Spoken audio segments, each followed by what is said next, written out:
Hey everybody, this is the Cryptolorian from the WHAL community, and welcome to another Makersplace WHAL interview. Today we are very excited to welcome platinum recording artist, songwriter, producer, filmmaker, director, visual artist, Melanie Martinez to the world of Hello. hello. Uh, Hello. Hi. oh man, so we're so excited to welcome you into the world of NFTs with the CyberBaby Toy Shop. It's very Yes. exciting, very exciting, which is a very special digital edition of her own vintage stuffed animals. So we're so excited to have you, Melanie. This is pretty cool because I've seen you on stage before, which we could talk Oh. about in a little bit. Yeah, we're big fans. Our daughter's big fans. Our friends. So we're very excited for you to join us. Welcome to the WHAL community. Yeah, thank you so much for having me. I'm so excited. Man, and your fans like showed up, like the Discord's hopping, the Oh. Twitch is hopping, everything's crazy right now. So excited to have your fans. So welcome, fans. And Yes. so before we begin, please tell us about yourself, your journey, and everything for someone who doesn't know who you are. Okay, cool. So I am an artist. I do a lot of different kinds of art. I started as a kid writing poetry and writing music, and then also I got super deep into photography. And so I think like my kind of journey has been just slowly merging these different forms of art that I'm really passionate about and kind of blending them into one so they kind of hold hands. So that's why like over time I started getting into directing music videos, and now I'm working on my second film, which is super exciting. I just love the blend of all art forms together. I think that they can help each other tell the story in a more detailed way. So I'm excited to be doing digital animations and making art in this style, just because I follow a lot of cool digital artists, and I have a lot of friends who are super into this and create digital art all the time. So it's just nice seeing all the endless possibilities that you can create in this format. Man, But yeah. that is so cool. And I'm gonna put up on the screen real quick your Instagram. But what made you decide to become an artist? I think since I was a kid, I just always knew that that's what I wanted to do. I remember, like, when I was 5 in kindergarten, writing down that I wanted to be an artist in my, like, little school book or whatever it is when, they ask you, what do you want to be when you grow up? So I always knew since I was a kid. I was always, very shy, very introverted, and just stayed home. Like, and I still kind of do this, but my whole childhood was just staying home and just painting and writing music and writing poetry and just really just creating 24/7. That's like what keeps me, calm and at peace. And so it's really like just my life. I just love creating art. It's everything to me. Man, that's awesome to hear. And I'll tell you, having seen one of your shows a while back, right around the time when you were on The Voice, a little bit after, actually, I saw you in Montreal at Osheaga. Oh my God, crazy. Oh my Oh, God, that feels like a lifetime It ago. Oh my it God. does. It does. It feels like such a lifetime ago. And I thought your set, like your stage and everything that you had was so artistic and so cool. Thank you. And I had just seen you on The Voice, but it was really our daughter and her friends who were so excited to go see you. I mean, that you were the highlight of their day back Oh, I then. love that so much. That's so sweet. That's so Oh, awesome. but man, where like how do you come up with your? I mean, like you said, you're always creating and stuff, and your inspiration. And how did you evolve over the years? Because I look at what you're doing now versus back then, and it's just so cool. Like, what was your inspiration for this latest album? So I think that my inspiration changes over time, but I do find that my first album was very much inspired by, and also kind of these vintage toys. I've been collecting them for years. And so, yeah, I think it started, I guess, around the first album, maybe a little bit before, like during creating it. But it was all about childhood and inspired by just like nostalgia. And I don't know. I felt really compelled to, I guess, talk about just subject matter that I find a lot of people didn't talk about in music. just because I find music to be very healing, and I feel like it can be a great form of like, I don't know, it's like therapeutic, you know. I can recall so many times where I listened to like a Fiona Apple album, and it like totally shaped my whole world in that moment, and it was like a soundtrack to my life. So I find music to be very like healing and cathartic for me, but also for other people. And I always want to make sure that's my top priority when creating is, you know, how is this going to help other people? Like when they listen to it, how is it going to make them feel? Like I just want people to feel like heard, and to make sure that they know that they have someone out there who, you know, resonates with them, who also has been through similar things, or you know, who's really just there for them. I want to be able to be there for these kids, because I know a lot of them are, you know, going through it, and I've been through it too at that age, so I know what it's like. And yeah, so that's like my biggest goal with my music. My second record, you know, was all about school and like bullying and all the things I went through growing up, but also about how school is like a huge reflection of life, you know, and how like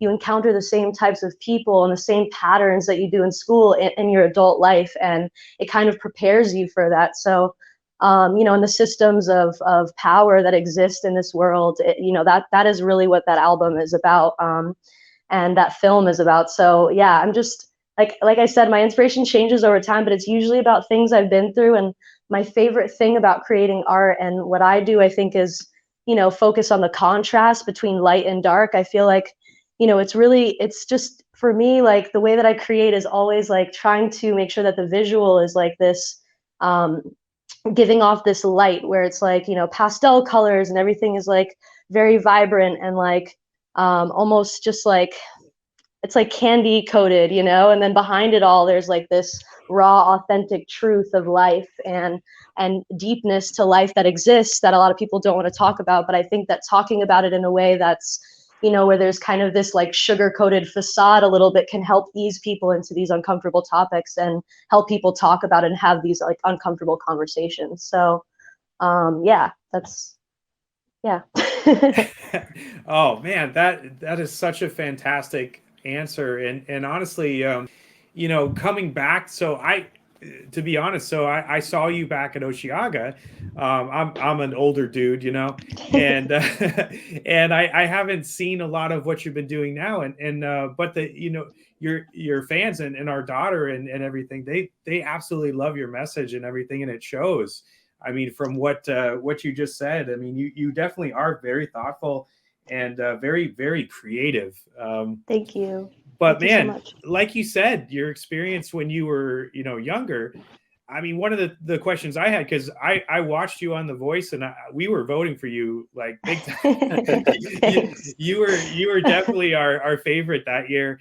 And what was your experience like that? Because you were really young back. I mean, that Yeah, was I mean, so that actually kind of perfectly ties into, you know, why I started collecting vintage stuffed animals weirdly in a way that I just didn't even realize until really like late, like recently, you know, more of a subconscious thing. But, you know, I was 17 when I went on that show. So if you really think about it, you know, I had to go back to high school after that show, and I got bullied. You know, I remember like graduation rehearsal, just like having to leave because people were just straight up bullying me in the auditorium. Like there's a lot that you go through. It's a traumatic experience being that young and being on TV. And I didn't realize it. I kind of like pushed it away, and I didn't realize like, you know, why I was putting out an album about, you know, my childhood and nostalgia. And it was really just a response to what I experienced on that show and kind of losing a part of like my ending of my like teenage years. You know, I had to grow up really fast, and I was really sensitive and super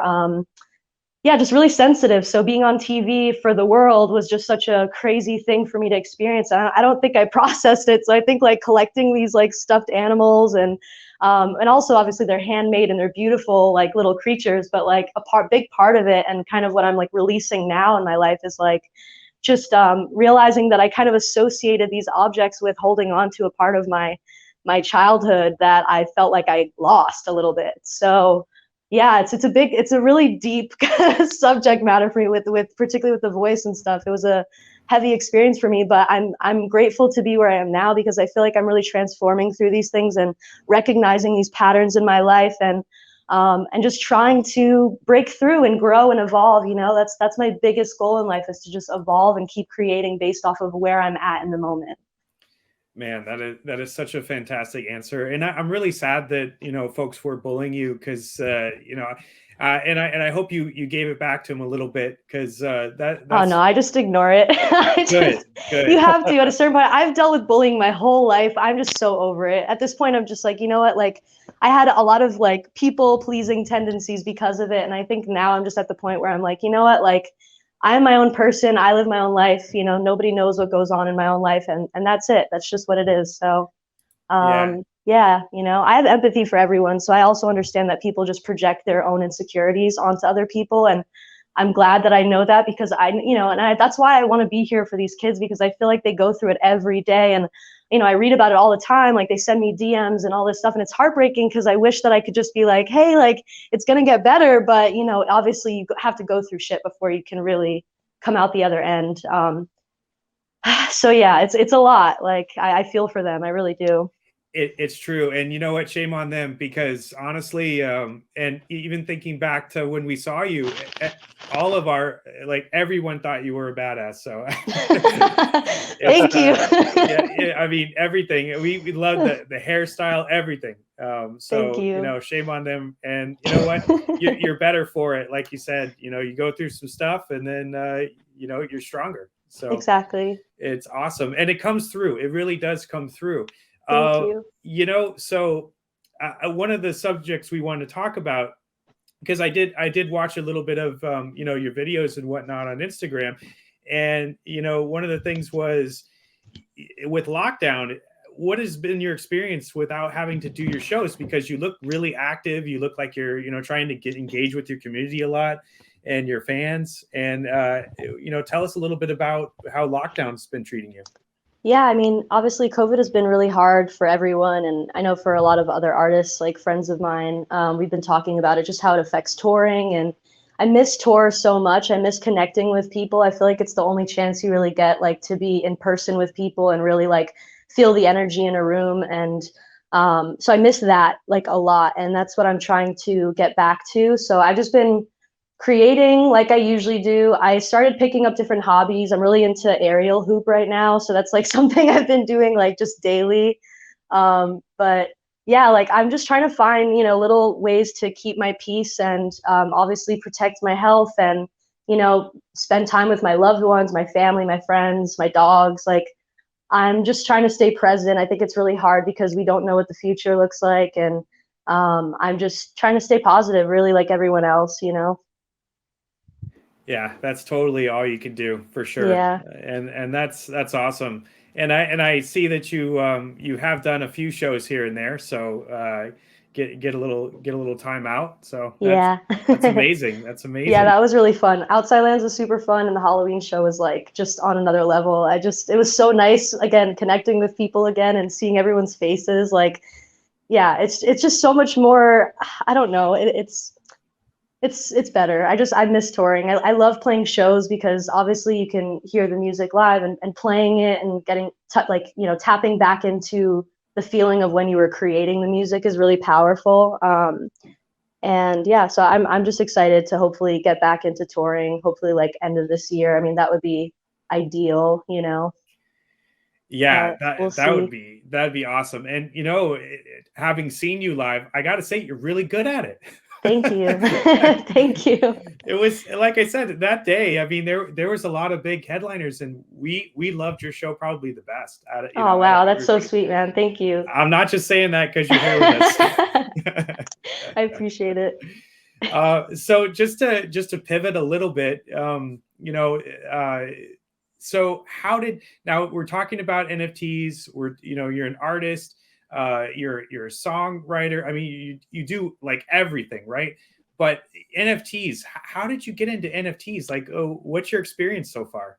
Well, I think that the thing that drew me initially was just I've had a lot of like hacking situations that have happened to me. Like I think I'm probably like the most hacked artist on my label as far as music and art goes. Like anytime I would try to release anything, it doesn't matter what it is. It could be, music video snippets or clips that leak or songs. I have so many songs that have leaked, and people will illegally trade and sell them. And it's been honestly just a nightmare with that kind of stuff. So what drew me to NFTs was just digital ownership is such an important thing I find for artists. And I obviously, like any artist, I have concerns about the environmental issues, and I really tried to make sure that this release that I'm doing with Makersplace is the most environmentally friendly that we can possibly be, because and I encourage other artists as well who are entering the space to really research and to get into it, because we have to get ahead of it. Obviously, the digital ownership aspect is the main thing that drew me to it, though. It's just like, it's authentic, and there's no way, it's the safest thing to release, any kind of digital art. People aren't going to be, hacking it and trying to sell it and release it. They can't. They have to, actually authentically own it. So I think that's what drew me to it in the first place. But also, I just love digital art.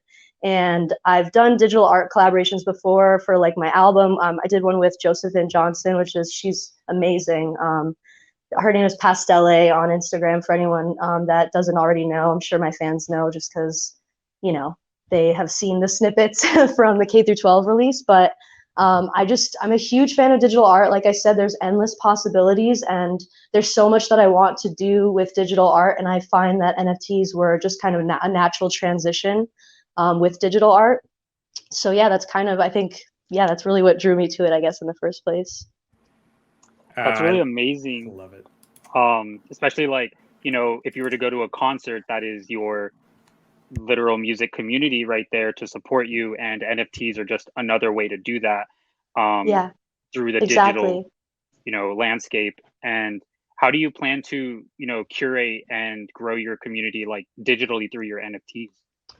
I really, community is the biggest kind of thing. I'm a very introverted person, and I don't really have much community aside from, the people who listen to my music. I find community in them, but I also I'm really like eager to just like talk to people and meet people, other artists and people in this space, and really try to build community for myself, because like I said, I literally just create at home all day, every day alone. And it would be just so nice to have friends and be able to talk about art and just like emerging technologies. I find this stuff to be so fascinating and interesting. And so I'm really just here to, I guess, just try to make friends in art and like, find a community for myself. So yeah, I don't know. I want to keep making stuff, and that's pretty much it. I don't know. I hope that answers the question. I don't know what that does, but yeah. Yeah, 100%. Wow, you've caught the NFT bug. I love it. You sound exactly like me a couple years ago. And honestly, creating is the key. Like if you keep creating, I mean, your stuff is pretty amazing. I'm just going to cut to one of the things that you made here for Makersplace. So this is coming up. I just want to show it on the screen. Yeah, I mean, tell us a little bit about this. I mean, this is definitely Stoner Swan. Yeah. Yeah, I just like, I love storytelling. And I think when I look around in my house, I have all of these actual like vintage stuffed animals in my home. So like, and they're all from the 50s. They're super like handmade, and they're like collectibles, and I'm obsessed with them, truly. So I always make up these like funny little stories with them and kind of give them their own personalities and like storylines. So the swan, I don't know, I just thought it was like the perfect, I love also like alliteration and just kind of making things like punny or silly. So that was kind of the goal with these, just bringing them to life in a digital sense, and also connecting the people who collect them in real life and also people who love digital art. I think that there's a nice bridge between the two, because a lot about NFTs that I've noticed is like it's all about collecting. It's like and I'm a big collector in real life, so I find that this is like the perfect kind of place to be sharing these type of vintage collections, but in a digital sense. So yeah, I'm super excited about them. I'm excited for you guys to see the other ones too. I think that there might be a video of like just close-up shots of the other ones if you want to show those, because you can get more of like the actual animation and the detail in them if you want to pull that up. I think it might be on Makers. Yes, let's see. So this is information about the drop. I'm actually going to share with everybody. Let's see if we have some close-ups here. Oh, can I play this video? Yeah, you should play it. All right, let me scale it down so it looks nice here. And okay, here we go.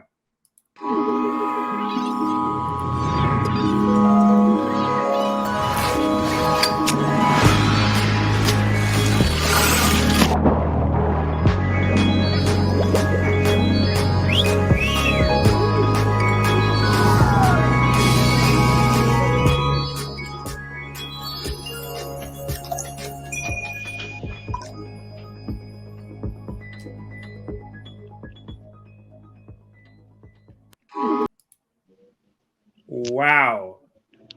Yeah. So I'm super excited about these. Just like every time I watch them, I get so pumped just because like the detail I know, and it's like these have been like a year in the making. Like I think that I first started thinking about creating these like in February last year. So it's been a while, and I've just been like patiently like going through the process of it, and it's taken a while, but again, like anything I do, I just want to make sure that I bring like the highest quality art in any space that I enter. So I'm really proud of these, and I'm just super excited for people to see them and really see the full extent of what they are. Geez, yeah, no kidding. I mean, you definitely should be proud. They are just fantastically rendered. And I'm gonna put one up. This is okay. This is the first time we're gonna see. I'm gonna show the swan, but we're gonna hear the music with it too. Okay, cool. Okay, here we go. Okay. Oh wait, is the music playing? Oh. Okay, sorry about that. I'm gonna play it again because I have muted it on my side. Here we go.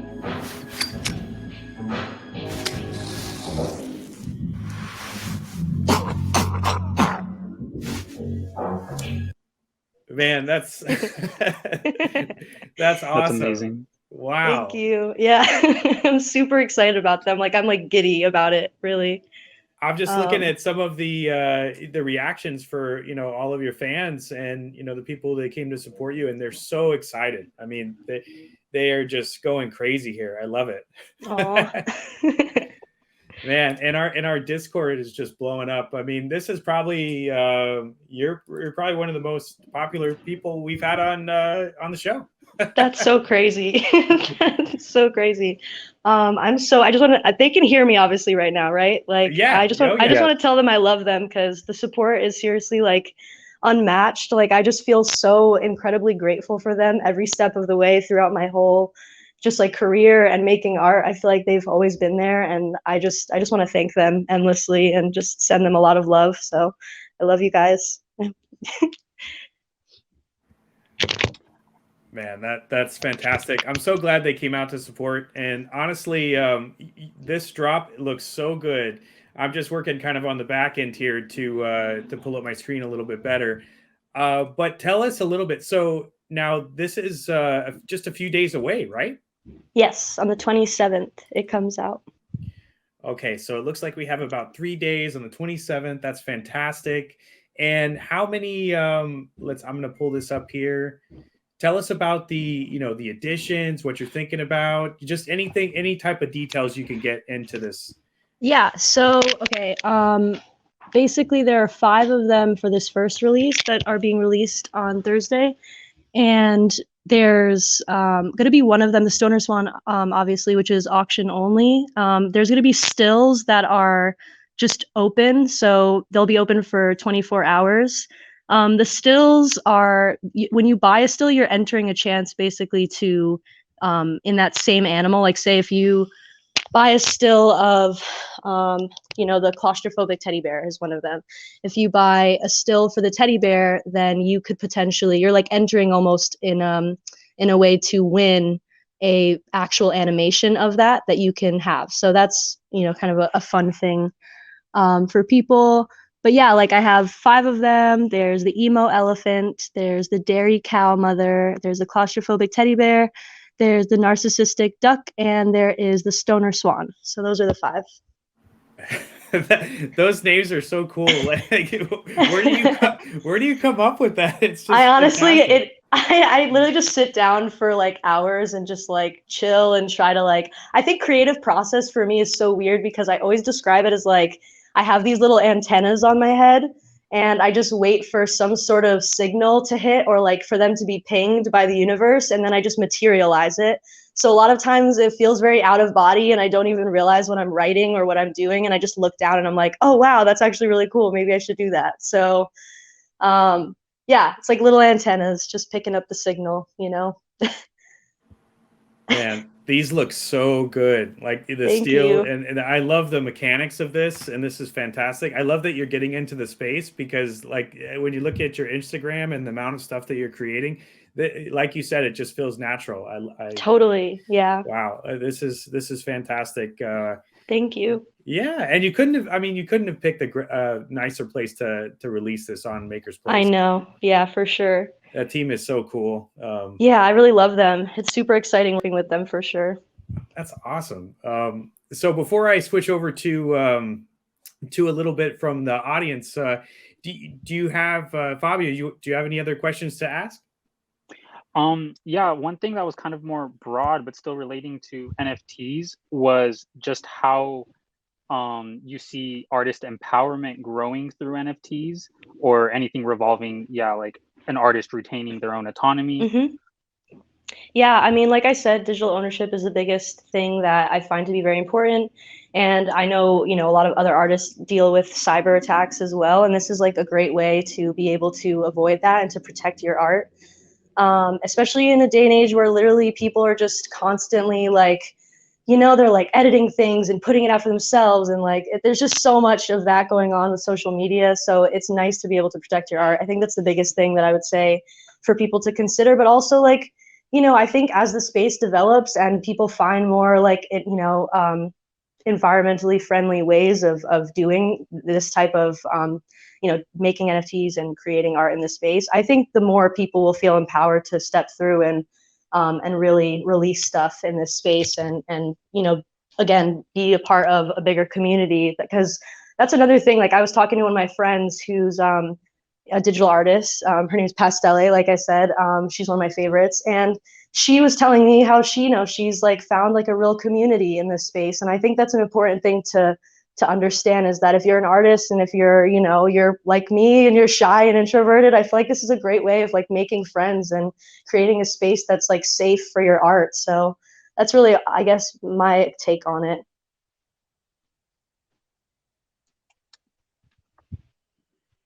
Thank you. Thank you. Yeah. Yeah, DC, if you want to start. Absolutely. Yeah, that's a fantastic take on it because honestly, the way we're trending and everything with the space, I mean, it's a fairly new technology, right? And Yeah. and it's really bringing out the creators and it's connecting, and you're able to give fans and your audience a little bit more of you, and it Totally. feels more personal.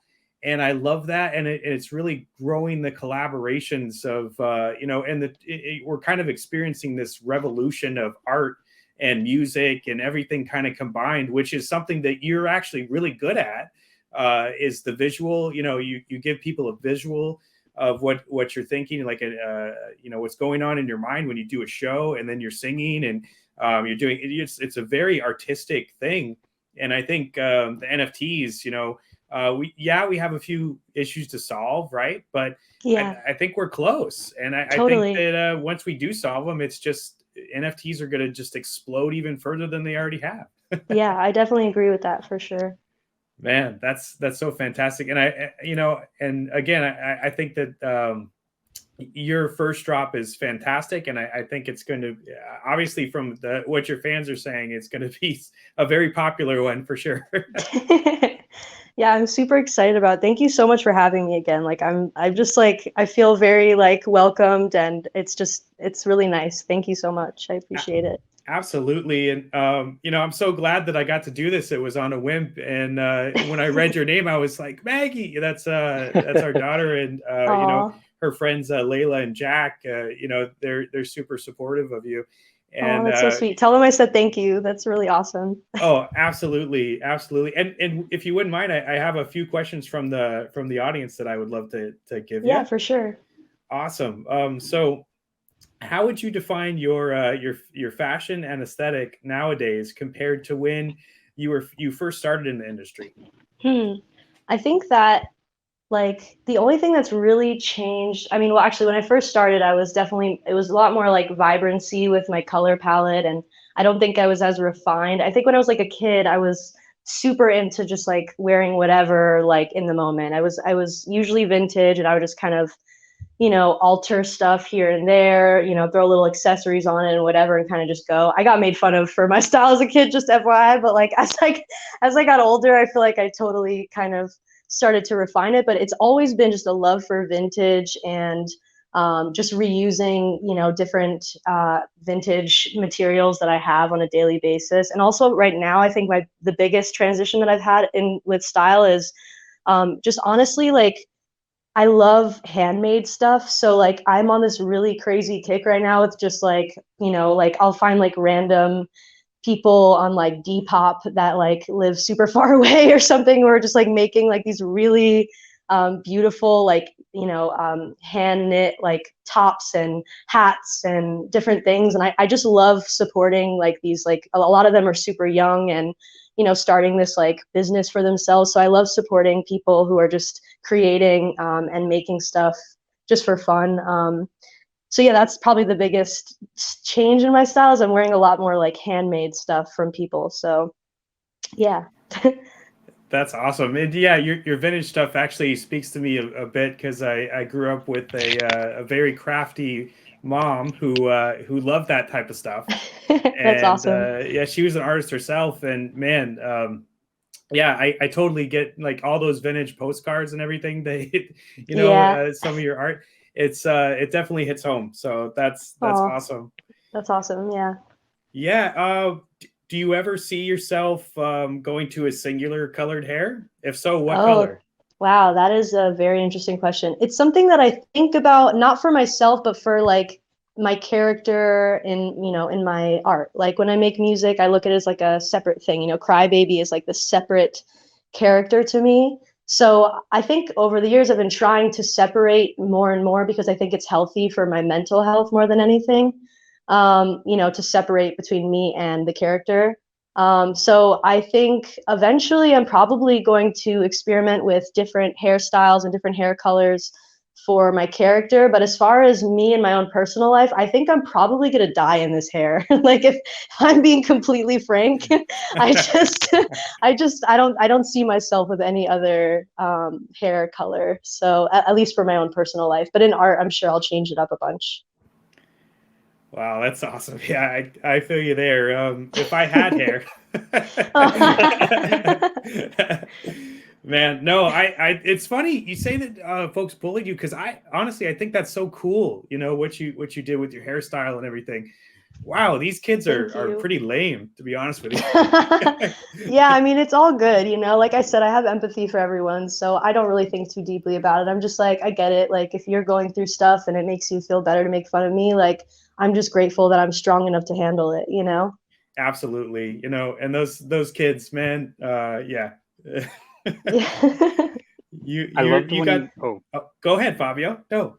I was gonna say that I loved when you brought up how you like to depict, the differences in like power and the system and how it works, and it even, Yeah. the difference between light and dark, and how we can even see that in your character with your, your hair being two different Yeah. colors and just, Yeah, that's something, distinguishing yeah. the two.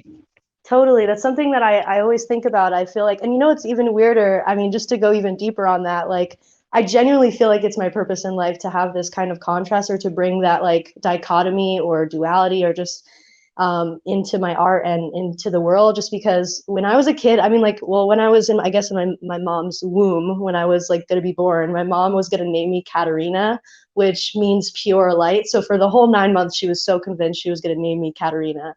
And when I was born, she ended up naming me Melanie, which means darkness. So I think that that is also kind of a weird, interesting thing about me, that like my whole life is centered around, and my art is always centered around that contrast.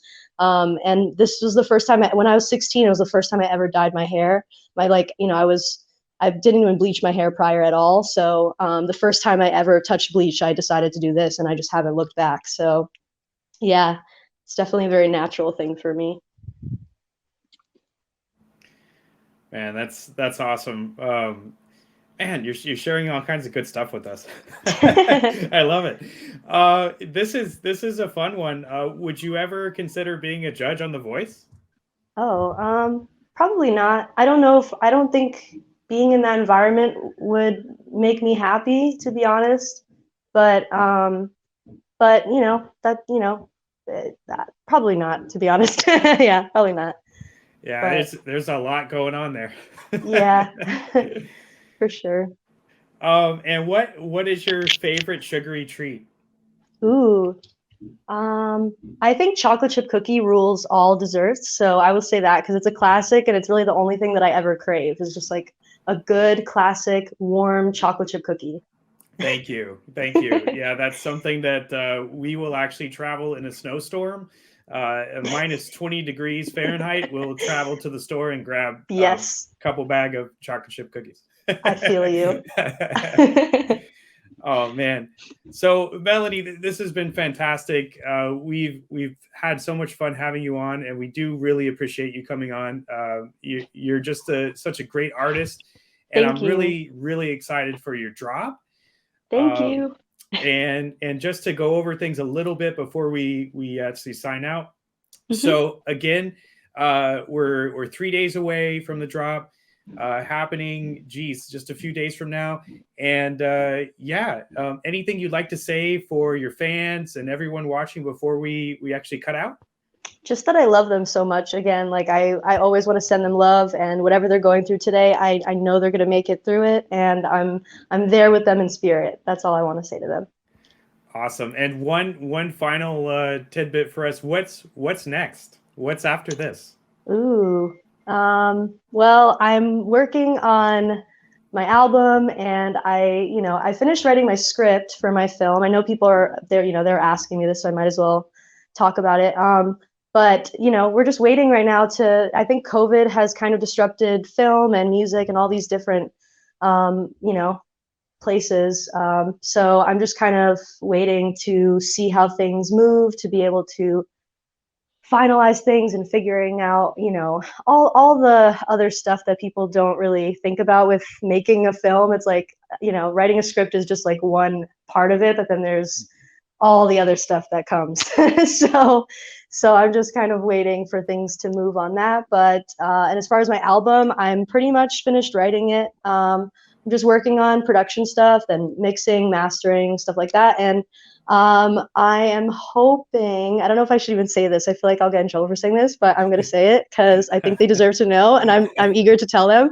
But I'm hoping I can put out a first single in March or April. I don't know. I don't want to say anything and then they get their hopes up too high, but I think March, hopefully. I don't know.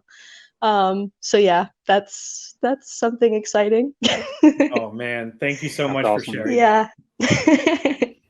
Everyone is so supportive, and so they're looking forward to everything you do, and you're so talented. So thank you. Regardless of whatever time you come out with your new stuff, I know that your fans and everybody watching is just going to be very supportive of you. So thank you.